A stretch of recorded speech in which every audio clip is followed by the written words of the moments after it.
was so I saw this lady do this poem today called "If I Had Nine Lives," and it inspired me so much that I wanted to write something on it. So this is my inspiration on it. If I had nine lives, I would spend the first life on a motorcycle, traveling the world, falling in love over and over again. It'd be a feeling they couldn't forget, a lesson they didn't know they needed, chasing moments that we would carry forever.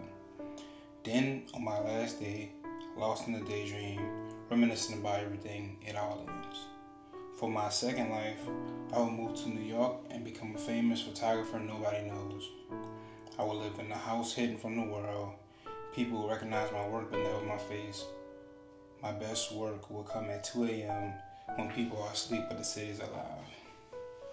In my third life, I would stay home longer, work a regular job, and spend every day with my mother. We go on walks, sit and talk for hours. I ask her everything I never thought to ask before. I wouldn't take a single moment for granted. And when that day comes, I'll tell her she did an amazing job and I can't wait to see her on the other side. At her funeral, I ride in my own limo alone, just me and her. I try to be strong but crying in the dark shades the whole day. After the funeral and repast, I drive as far as I can, leave my phone at home, step in the closest dive bar and just cry and have a few drinks. In my fourth life, I would have my father with me until the end. He retired from the Marines and worked part-time just so he could spend more time with me, teaching me everything he knows, how to be a man, how to treat a woman, how to cook, how to fix things. He teach me about feelings and telling me it's okay for a man to cry. He give me everything his father never gave him. He'd be there for everything, always reminding me he loves me and that he's proud of me. In my fifth life, I will do every career I ever wanted.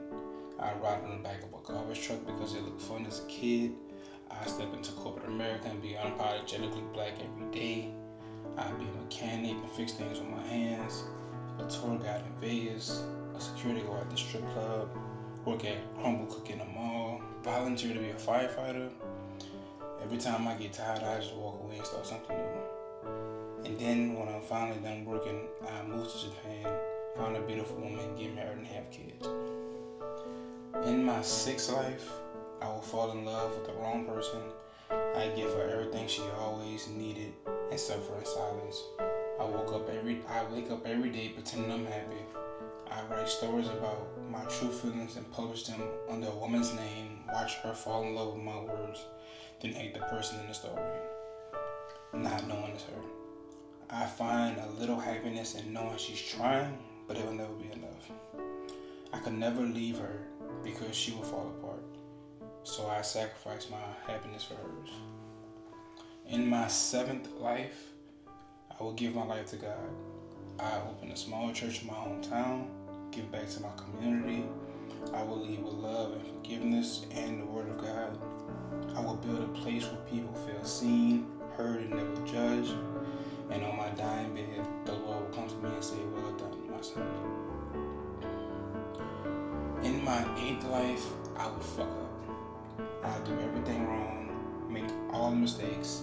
I burn bridges, ruin relationships, lose friends, start fights, do things I can't take back. And one day, I will realize that enough is enough and turn my life around. I'd apologize a million times, have every uncomfortable conversation. I'd go through the fire for forgiveness for the things I've done. I learned why I went wrong and I listen to every word people say or how much of a dick I was. And I teach. I teach anyone who's willing to listen the wisdom I gained through all that pain.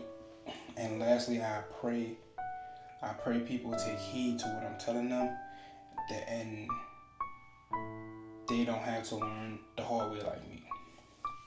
In my ninth and final life, I will search for myself every day. Not who I am, but who I become when I'm in love. The hopeless romantic in me that shows up without warning. The one that started when she hugged me on the playground. The one that felt something real in middle school before she moved away. The one that learned heartbreak watching her choose someone else. The one that hurt because I was still broken from the last girl. The one that hurt her because I was still broken from the last girl. The one that loved too hard or just not enough. The one that showed love at first sight but was too scared to approach her. The one that's still waiting for you everywhere. In all the places that don't even matter, all the places I'll never find you. I'll spend my whole life searching for that version of me, the one that feels everything, especially when it hurts. The version of me is the reason I'm alive. And that's my inspiration on 9 Lives.